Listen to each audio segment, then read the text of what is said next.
It's the summer of 1990. Harlem is running on fumes and violence. The crack era that started with so much money has curdled into something uglier. Kidnappings replacing robberies as the preferred method of extracting wealth from men who couldn't call the police when something went wrong.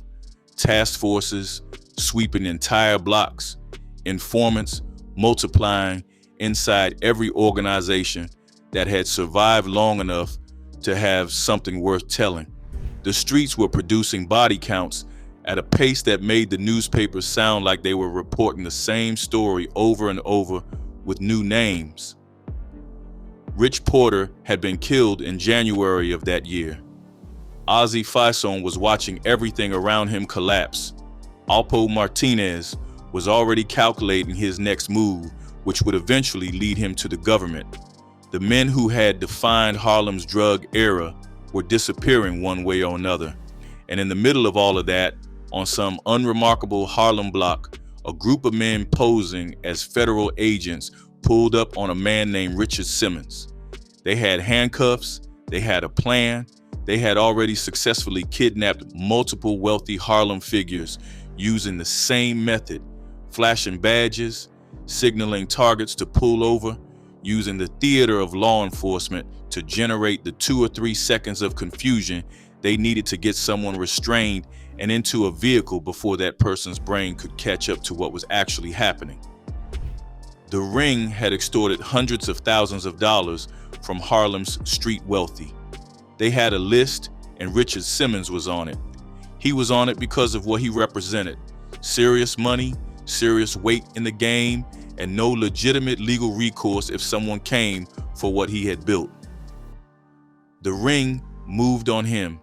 They signaled him to stop, and then Fritz grabbed onto his car and rolled away from the would-be kidnappers, screaming for police assistance until the crew scattered and fled. He survived. The crew that had taken so many others before him walked away empty-handed, and when the ring's leader was later murdered, the remaining conspirators sat around and asked each other the same question: whether Fritz might come after them now, whether they needed to worry about retaliation. The fear was genuine. That detail ended up in a federal court record. It is one of the few places Richard Fritz Simmons appears in any official document at all. The federal appellate case, United States versus Alcino, decided in 1995, identifies him plainly as a major Harlem narcotics dealer. That is the full extent of his documented footprint in the American legal system. No arrest, no indictment, no conviction, no forfeiture, no wiretap transcript with his name at the top for a man whose name gets spoken alongside Rich Porter, Azie Faison, and some of the most scrutinized drug dealers in New York history, men whose operations were picked apart by federal grand juries, whose associates flipped and testified, whose movements were tracked by DEA surveillance.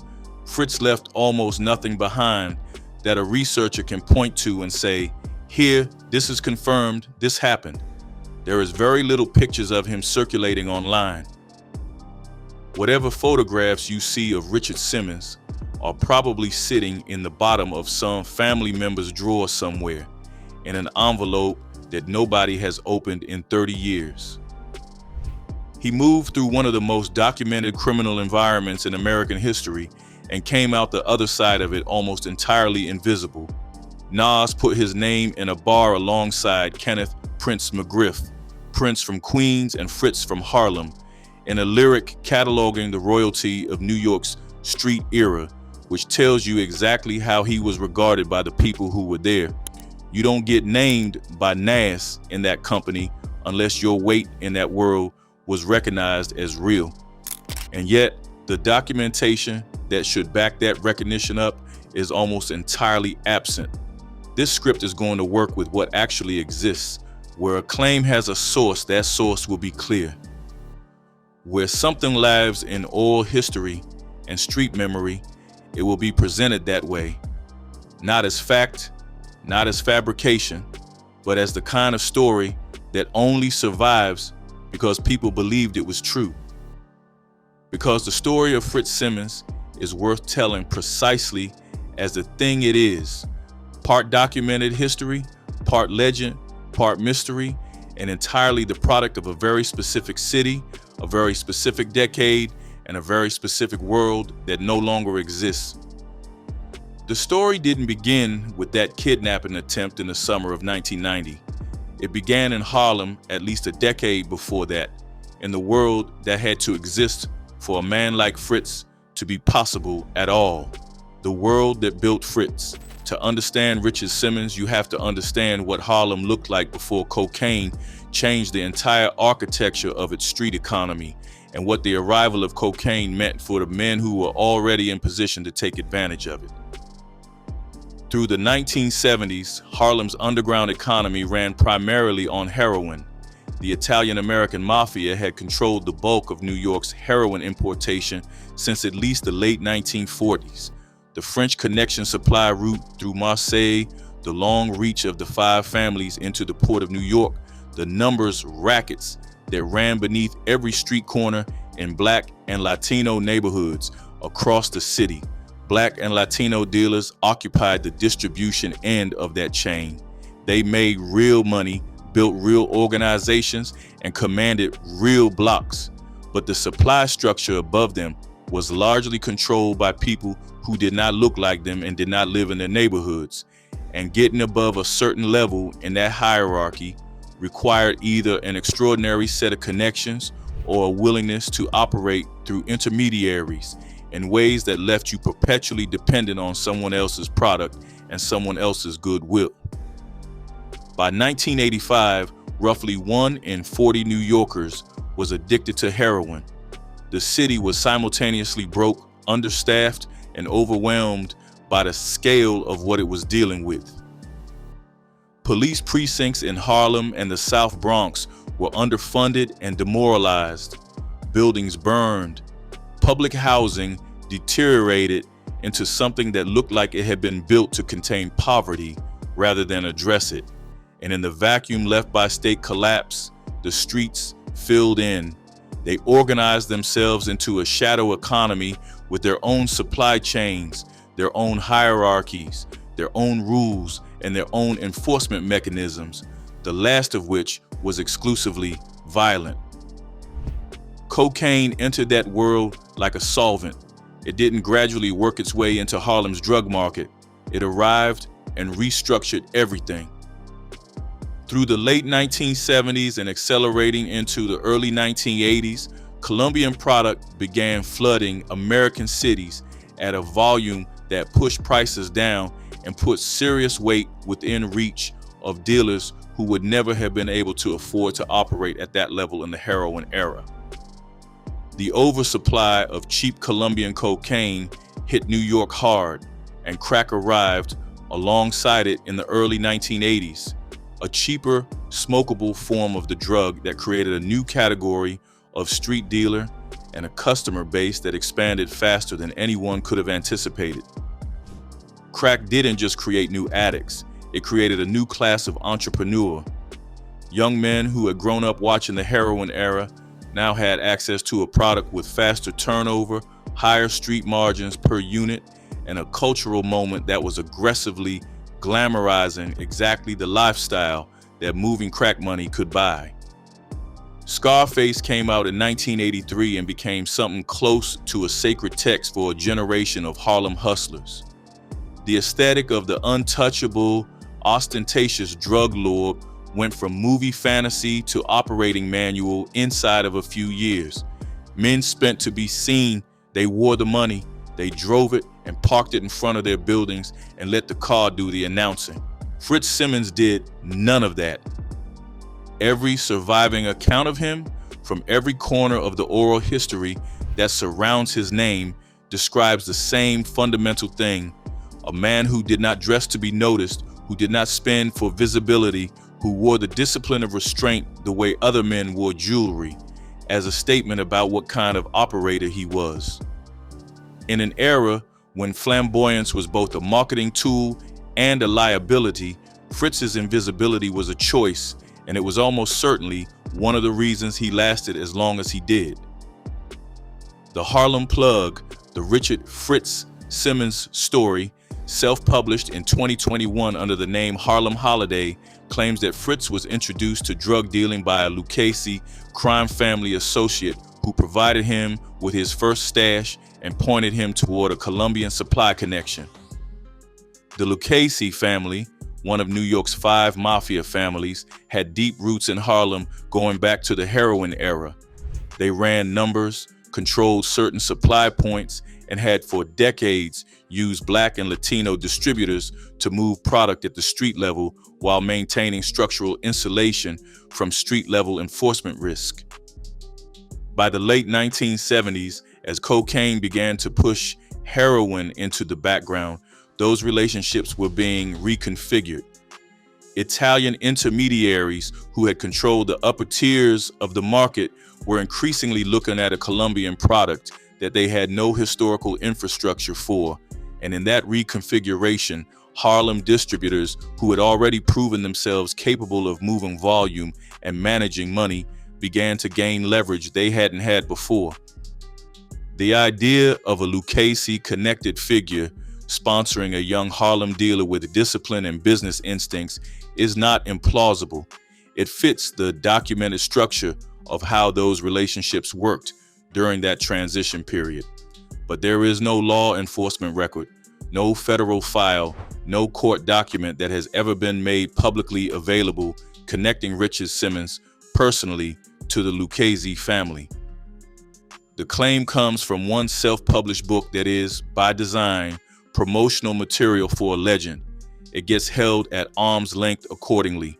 The same book also claims that Fritz negotiated a direct supply arrangement with the Medellin cartel, securing Colombian cocaine at the source rather than buying from New York-based importers. During the 1980s, the Medellin cartel under Pablo Escobar controlled the vast majority of cocaine entering the United States.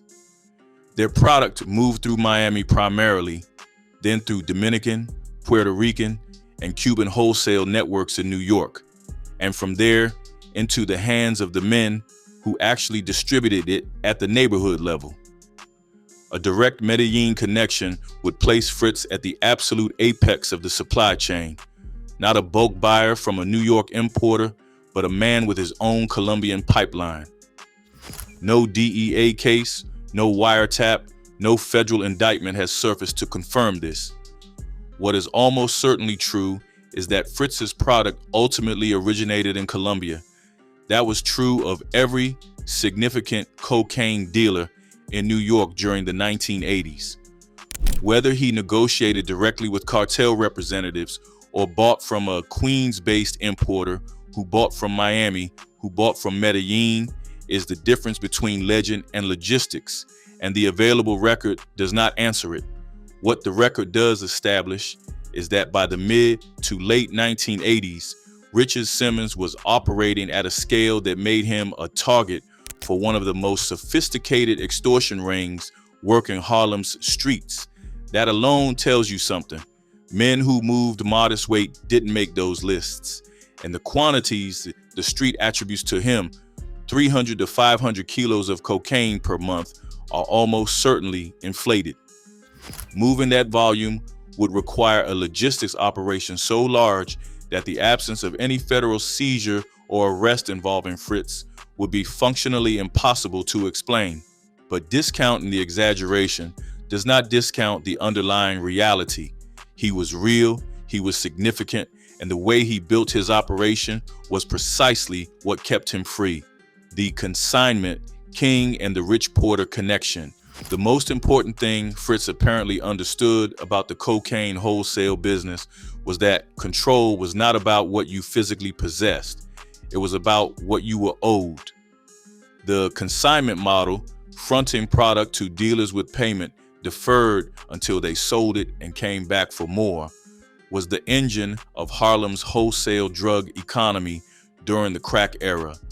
A supplier who could front kilos reliably, who didn't apply violent pressure at every step of the transaction, and who offered consistent product at a competitive price, was a supplier that dealers sought out rather than one they were forced into.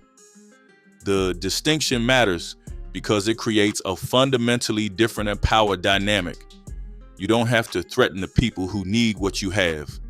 The need is its own enforcement mechanism. Fritz built his reputation around being exactly that kind of supplier. The book that documents his legend describes him as New York's cocaine consignment king, the man who kept Harlem's top dealers in product. The consignment model at that level generated loyalty that was structural rather than personal.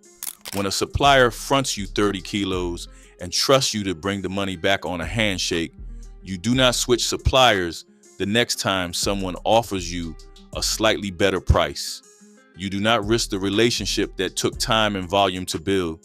The debt creates dependency, and the dependency creates a network that requires no explicit threats to maintain, because everyone in it is already invested in the same outcome.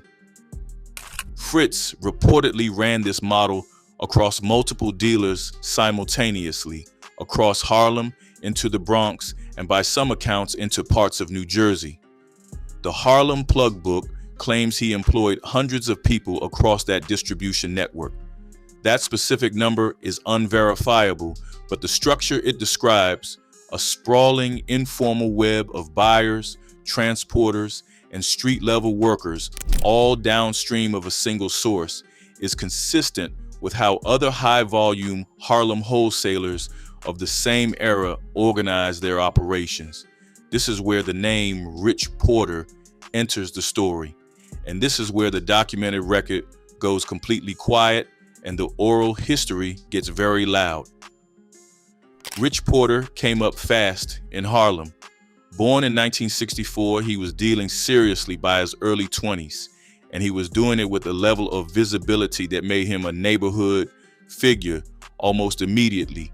Luxury cars, designer clothing, the kind of spending that turned heads in a neighborhood where money was both everywhere and nowhere at the same time.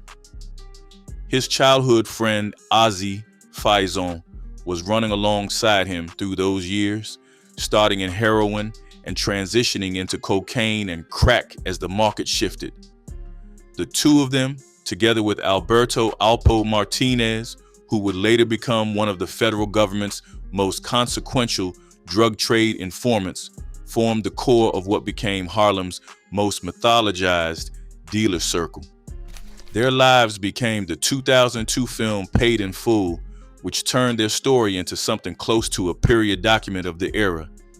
Their names are still spoken 3 decades later on street corners and in documentaries and in bars on rap records, with a particular reverence reserved for people who defined a moment.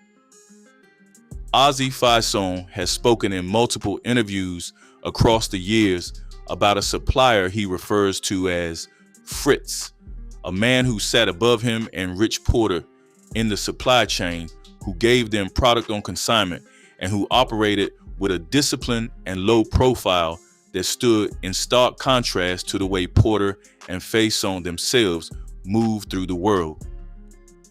The details across those conversations have not always been consistent. In some versions, Faison describes the plug as having a Spanish or Dominican connection, or as someone connected to a Latin supply network. In others, Fritz is described as a Harlem man, someone from the community who had found a way to the top of the supply structure. No single account assembles the full picture cleanly, and Faison has never produced documentation. No one reasonably would expect him to. No court case, no federal filing, no contemporaneous news report links Richard Simmons to Rich Porter by name. The Alesino opinion, which is the only federal legal record identifying Simmons, does not mention Porter, but the street history tells a very specific story about what happened between them in 1989, and it has been told consistently enough across enough separate mouths that it deserves to be heard on its own terms. In late 1989, Rich Porter's 12-year-old brother Donald was kidnapped and held for ransom. The family was told the kidnappers wanted $500,000. During the standoff, Donald's abductors cut off his finger and left it in a coffee cup in a bathroom, sending it to the family as pressure to pay. Donald was ultimately killed. His body was found wrapped in garbage bags off a path in the Bronx. Rich Porter spent the last months of his life trying to put together ransom money that never saved his brother. The street history says that during that desperate period, Porter went to Fritz and asked for a product on consignment so he could raise the funds. And Fritz, the story goes, put 30 kilos in his hands without hesitation on the strength of their relationship and the understanding that Porter would bring the money back. There is no documentary source that confirms that specific transaction.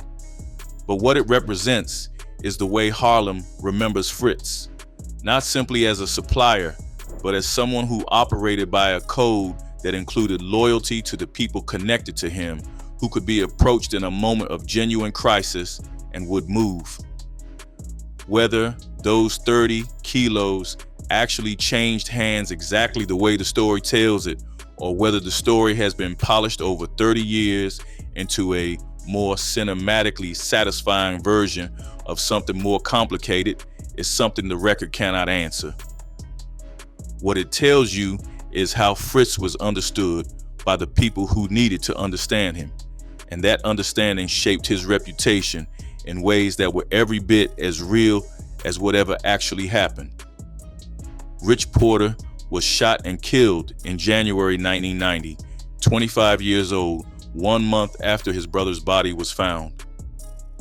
Azie Faison was shot multiple times in 1987 in a robbery attempt that nearly killed him, an event that marked the beginning of his gradual withdrawal from the life. Alpo Martinez was drifting toward the government. The generation of Harlem dealers who had been most visible, most celebrated, most mythologized, they were gone or going, and Fritz was still standing, still not in any newspaper, still not in any indictment, still operating by all accounts, while everything around him burned. That ability to remain standing while others fell was not luck, it was method. The discipline that kept him out of the papers, the consignment structure that let him move weight without appearing in any transaction himself, the low profile that meant his name wasn't the one that rolled off informants' tongues when the feds offered deals. All of it combined to produce something genuinely unusual for that world at that time. A man who had accumulated the kind of weight and reputation that generates federal interest, and who had somehow kept that interest from ever crystallizing into an actual case. The kidnapping ring knew who he was, the street knew who he was, and apparently the government knew who he was. They put his name in a court opinion, after all, even if only in passing, but none of it translated into a case file with his name at the top. The attempt, the wasting, and the silence that followed. The crew that tried to take Fritz Simmons in the summer of 1990 was not improvising. They had a system. They had already run it successfully against multiple Harlem figures, wealthy men from the street economy who carried no legal recourse and who could be targeted precisely because of that vulnerability. The method was consistent. Impersonate federal agents, use handcuffs, and the visual credibility of a badge to induce compliance and extract the target from whatever situation they were in before the confusion gave way to resistance. The use of law enforcement impersonation was not incidental. It was the core of the operation. A real robbery requires overpowering someone. A fake federal arrest only requires confusing them for long enough. And in a world where the people being targeted were already conditioned to either run from police or comply with them, the confusion window was usually wide enough. The ring had used it successfully before Fritz. They expected to use it successfully on Fritz. They were wrong. He grabbed his car, rolled away from the men who thought they had him, and shouted for police help until the crew scattered. In a world that rewards composure under pressure and punishes the moment of hesitation that ends most men, Fritz's response to an attempted kidnapping was to immediately flip the script.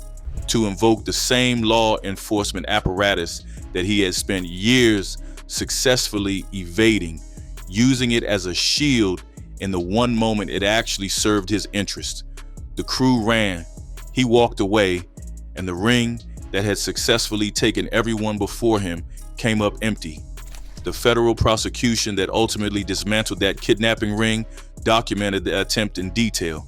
The ring's leader was killed in April 1991, and as the remaining members processed what they were facing, federal charges, the death of their leader, the unraveling of the operation, one of their considerations was whether Fritz might come after them for what they had tried to do to him. That specific fear, documented in a federal appellate opinion, is the sharpest window we have into how Richard Simmons was understood in that world. These were men who had successfully kidnapped other wealthy Harlem figures. They had operated with enough confidence in their method to build an entire criminal enterprise around it.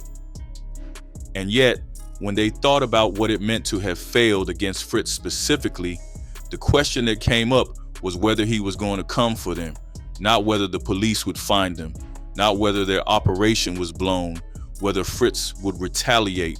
That is not the profile of someone on the margins of the game. That is the profile of someone whose capacity for response commanded genuine fear. He survived 1990. He survived the attempt. The crew was eventually taken apart by the federal prosecution. And then, somewhere in 1991, Richard Fritz Simmons died. He was, by all available accounts, still a relatively young man. The exact circumstances of his death are where the story fractures into competing versions that the record cannot adjudicate.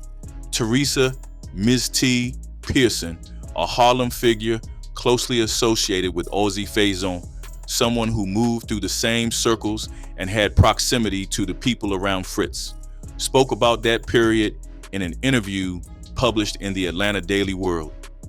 She described 1991 as the year that was supposed to be a turning point, the year she, Faison, and Fritz were all planning to pivot toward buying property, toward building something that would outlast the game. That plan died with Fritz. She did not describe how he died. She did not say it was sudden or violent or drawn out. She said he was gone before any of what they had planned could happen, and that Faison went to prison not long after. The window that had briefly seemed to open, the chance to take the money and build something legitimate, closed in 1991 and never reopened. The Harlem Plug book claims he was poisoned. Cyanide, introduced by someone close to him, a betrayal from inside the circle he had spent years constructing. The book frames it as the kind of ending that powerful men in that world sometimes met, not in open violence, but through something quieter and more intimate. There is no publicly available autopsy report, no death certificate that has been circulated, no medical examiner's finding that confirms or denies the cyanide claim.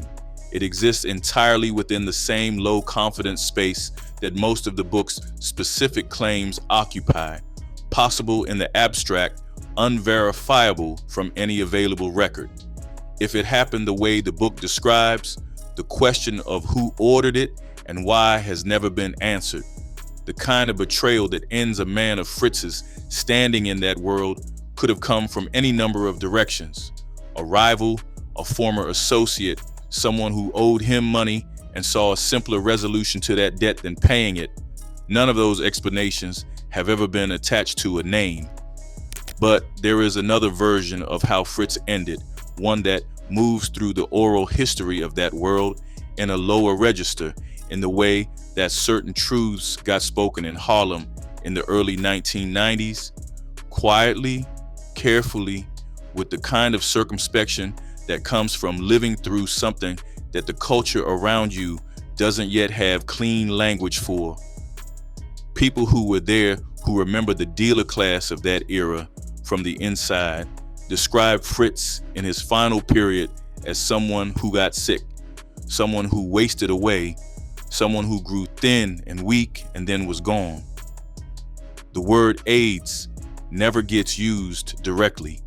It wasn't a word that got used easily or openly in Harlem in 1991, particularly not in connection with men whose identities were built around a particular kind of masculine invulnerability. The stigma was enormous. The silence was often the only protection available, the only way to preserve some dignity for the person dying and some standing for the family left behind.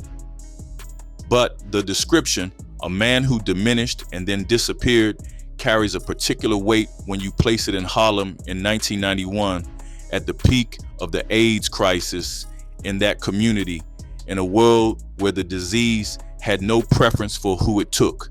It touched dealers and users and people at the periphery of that life and people with no connection to it at all. If that is what happened to Fritz, it would explain the absence of a homicide investigation, the absence of any names attached to his death, the absence of any prosecution or inquiry into the circumstances of how he died. It would make his ending one of the quieter tragedies of an era that is usually remembered primarily for its loud ones. No one has confirmed it. The question sits in the same unresolved space as everything else about his final months. What is certain is that Richard Simmons died in 1991. Somewhere in the same year, his kidnapping ring finally met federal prosecution. Somewhere in the same year that the era he had navigated so carefully was finally and completely over. What followed was silence. The dealers who had been downstream of his product were either dead, in prison, or trying to rebuild identities in a city that had changed around them. The supply chains that had made Fritz central to Harlem's cocaine economy were being dismantled by federal pressure, by attrition, by the simple fact that the era had ended. Crack was still destroying communities, but the wholesale structure that had briefly made a handful of Harlem men extraordinarily wealthy was gone. And Fritz left no visible estate behind, no family members who have gone on public record, no business interest that survived him, no legal entity that bore his name. What he left was exactly the thing he had seemed to want during his life: invisibility. His name survived because Nas put it in a bar alongside Kenneth Prince McGriff in 2002, Prince from Queens and Fritz from Harlem, placing him in the company of the men who had genuinely defined New York's street era. A lyric is not a court document, but it is a form of testimony, and the testimony is clear. People who lived through that world remembered Fritz as someone who mattered in it, someone whose weight was real even if it was invisible, someone whose name belonged in that sentence even though he never once appeared on a front page. The hardest thing to sit with, looking back at all of it, is not what Fritz allegedly did. Plenty of men moved serious cocaine through Harlem during the 1980s. Plenty of men built organizations that the feds dismantled from the inside out. What makes Fritz different is the totality of his erasure from official history. The federal government spent the better part of the 1980s building massive racketeering and conspiracy cases against drug organizations across New York. RICO charges, wiretaps, long-term surveillance operations that produced indictments with dozens of names on them. Fritz's name appears in one federal document, in one passing reference, and then nowhere again. Either his operation was genuinely smaller than the legend insists, a mid-level wholesaler elevated to mythic scale by a community that builds icons out of the people who survive longest, or he was exactly as careful as every account of him describes. A man who understood, more precisely than almost anyone else operating in that world at that time, that the only way to last was to remain invisible to the people who were paid to find you. The truth is probably somewhere between those two things. The record will almost certainly never settle it. What is known, what can be said clearly and without embellishment is this: Richard Fritz Simmons was a real man. A federal court identified him as a major Harlem narcotics dealer. A kidnapping ring targeted him and failed. The men who failed were afraid of what he might do next. He died in 1991 under circumstances that have never been officially documented. And the people who remembered him, the ones who are still alive and still talking, remember him as the man who sat quietly at the top of the whole thing while everyone around him burned, the Harlem plug, the plug behind the plugs, gone before the story could catch him.